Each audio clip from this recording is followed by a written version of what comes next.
Bem-vindos ao Estúdio CH, um produto do Instituto Ciência Hoje.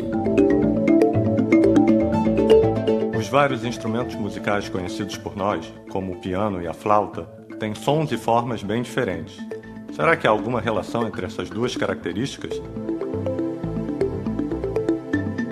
Eu sou Fred Furtado e o Estúdio CH de hoje conversa com o engenheiro e músico Leonardo Fux, da Escola de Música da Universidade Federal do Rio de Janeiro.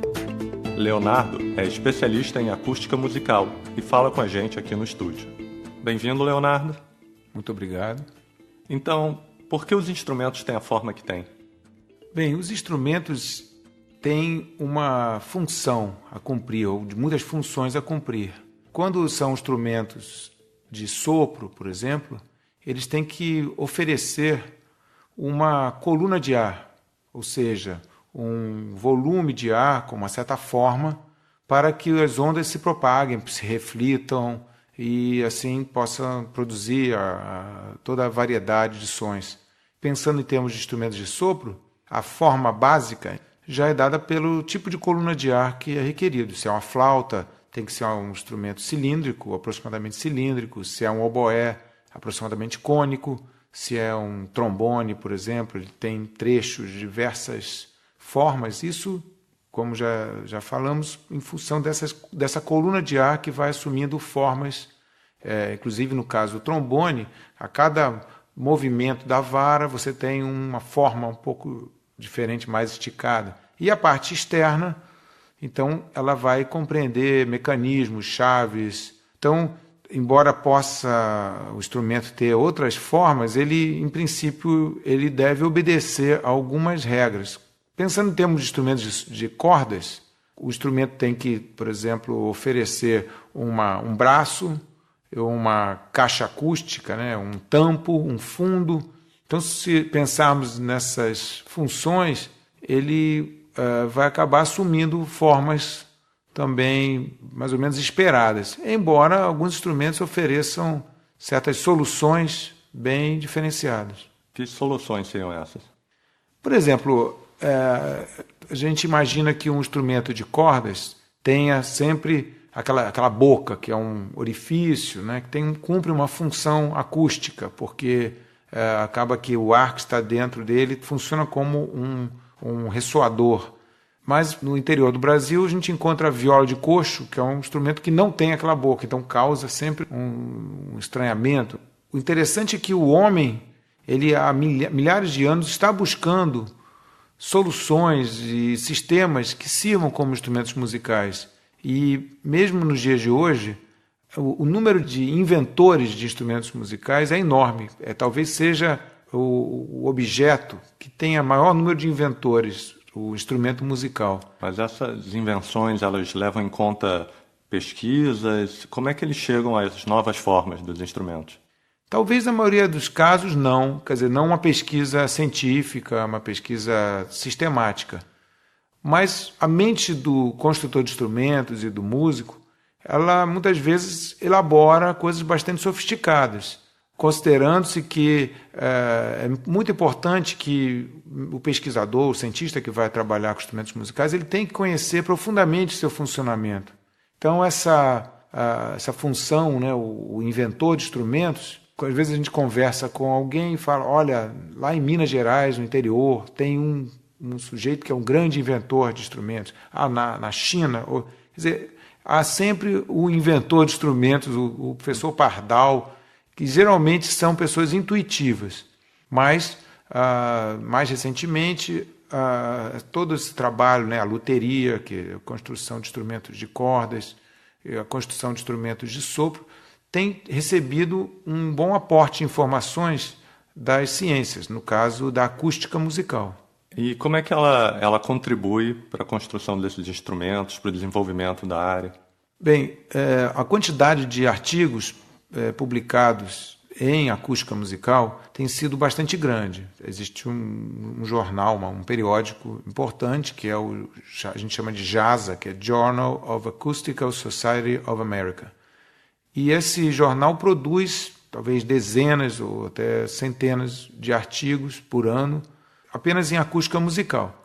Alguns desses artigos têm algum impacto, acredito, não imediato, mas já tem algum impacto na fabricação ou na pesquisa que, ao final, vai resultar em alguma influência na produção de instrumentos. Mas eu tive a oportunidade de conversar com alguns fabricantes, no caso, instrumentos de sopro, e é interessante notar que alguns deles dizem que não precisam, que não usam, que apenas usam o conhecimento científico para montar um pequeno laboratório, usar um software para fazer uma análise sonora.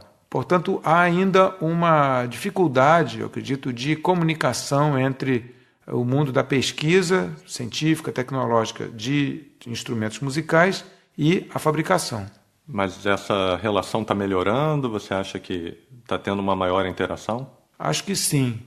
Até porque, não no Brasil, porque a fabricação de instrumentos no Brasil é muito limitada, mas na França, por exemplo, o principal instituto de pesquisas em acústica musical é o IRCAM, em Paris, e também outros laboratórios de Marsella e de outros centros, na Alemanha, por exemplo. Eles têm sido consultados, eventualmente, esporadicamente. Eu acredito que não seja ainda uma comunicação direta, mas tem havido interesse e, muitas vezes, os pesquisadores também eles focam a pesquisa em instrumentos especificamente produzidos por esses fabricantes. Então, dessa maneira, eu acredito que ao menos um retorno, uma troca de opiniões já esteja acontecendo. Embora a gente consiga também entender que um fabricante seja muitas vezes resistente a receber uma crítica de qualquer natureza, porque isso pode resultar em queda de vendas, em que levantem suspeitas sobre qualidade. Então há um certo problema nos fabricantes admitirem certas falhas de projeto. Por outro lado, como já falamos, o pesquisador tem que conhecer profundamente a maneira como aquele instrumento está sendo usado. E isso, em alguns momentos, em alguns casos, pode resultar num, digamos, descrédito mútuo. O músico não tendo certeza sobre se o pesquisador está realmente a par de todos aqueles detalhes do uso do instrumento, e o pesquisador sobre se o fabricante está oferecendo as informações técnicas necessárias. Então, todo pesquisador de acústica musical tem que ser músico? Olha, idealmente, eu acredito que sim. Idealmente, ele tem que ter uma familiaridade com a música e, sobretudo, desenvolver a escuta musical. A escuta que não é apenas através de um analisador, de um aparelho, de um ouvido eletrônico. Uma vez desenvolvendo uma escuta, e, claro, acredito que boa parte da população no mundo é interessada em música.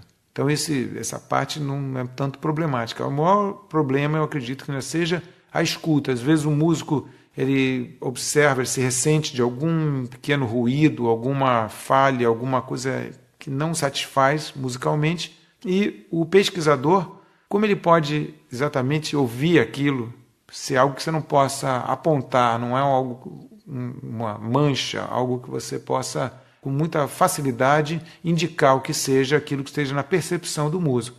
Mas o que se verifica é que, hoje em dia, muitos pesquisadores de acústica já têm um treinamento, um certo treinamento musical que favoreça essa percepção mais sofisticada dos sons musicais. Leonardo, você trouxe uns instrumentos para dar uma palhinha para a gente. Você pode falar rapidamente sobre eles?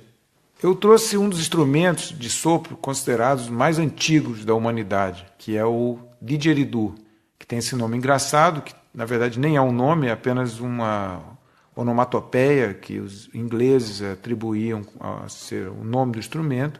O didgeridoo ele é muito simples também na sua construção, porque ele é totalmente natural. Ele é feito a partir de um tronco de eucalipto, que é comido por cupins, ele é todo tomado por cupins, numa certa altura digamos, do ciclo de vida do eucalipto. Resta a esses especialistas, construtores, digamos assim, retirarem toda essa colônia de cupins que se formou no seu interior e colocar um bocal de cera de abelhas e está pronto o instrumento. É um instrumento que, embora tenha essa idade de mais de 30 mil anos, que se estima, né, que seja utilizado no planeta, ele é um instrumento extremamente atual, que é usado em world music, é tocado em performances pós-modernas, em raves, em metrôs, e é um instrumento bastante sofisticado, que envolve técnicas de execução, combinação de voz com vibração do lábio, com a produção de ondas bastante caóticas. Então é um instrumento tão antigo, mas que envolve fenômenos bastante complexos.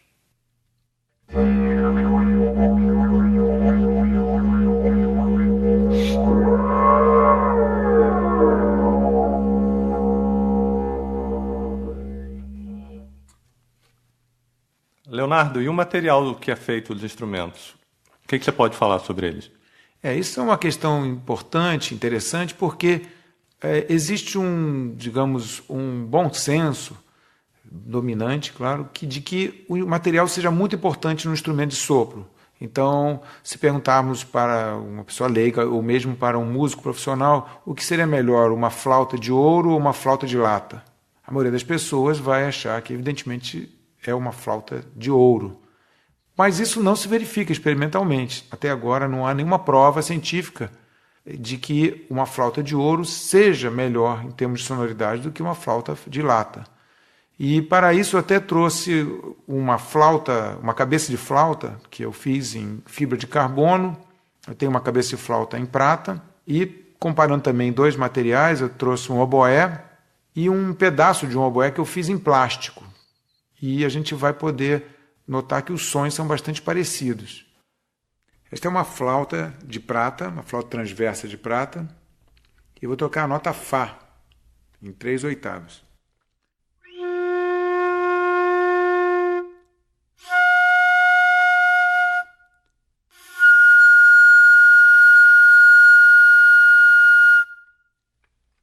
Esta é uma flauta cujo corpo é uma mangueira plástica para um duto de água e a cabeça é feita em fibra de carbono. A mesma nota Fá.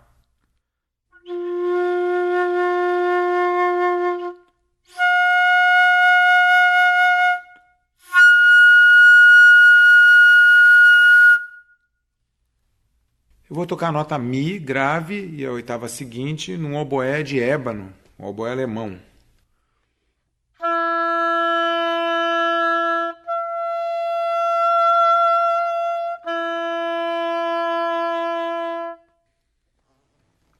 Bem, esse é um oboé, digamos, feito com um pedaço de filme plástico, que é muito simples e vai tocar a mesma nota Mi.